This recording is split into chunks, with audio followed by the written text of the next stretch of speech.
হাবিলদার পোস্টে, এমটিএস পোস্টে, ঠিক আছে। কোনো ফিজিক্যাল তোমাদের হবে না। তোমাদের বয়স সীমা 18 থেকে 32 বছর অবধি রয়েছে।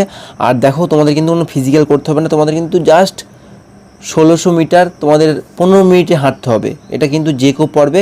আর দেখো একটা সবথেকে বড় একটা যেটা গুরুত্বপূর্ণ বিষয়, সেটা হচ্ছে তোমাদের এখানে 157.5 হাইট থাকলেই তুমি এখানে আবেদন করতে পারবে 27 জুন থেকে, ঠিক আছে। তো লাস্ট ডেট 31 তারিখ। এবং the vacancies, tentative vacancy for the post are as under MTS multi tasking staff যেটা রয়েছে 4887, এবং হাওলদার এনসিবিআইসি অ্যান্ড সিবিএন যেটা রয়েছে 3439, টোটাল কিন্তু তোমাদের 8300 সামথিং কিন্তু তোমাদের পোস্ট কিন্তু ভ্যাকান্সি বেরিয়েছে। আর দেখো এখানে এমনটা নয় যে এই 8000 ভ্যাকান্সি তোমাদের থাকবে, ভ্যাকান্সিটা কিন্তু বাড়তেও পারে কমতেও পারে। তো ম্যাক্সিমাম কমে না, ভ্যাকান্সি কিন্তু বেড়ে যায়।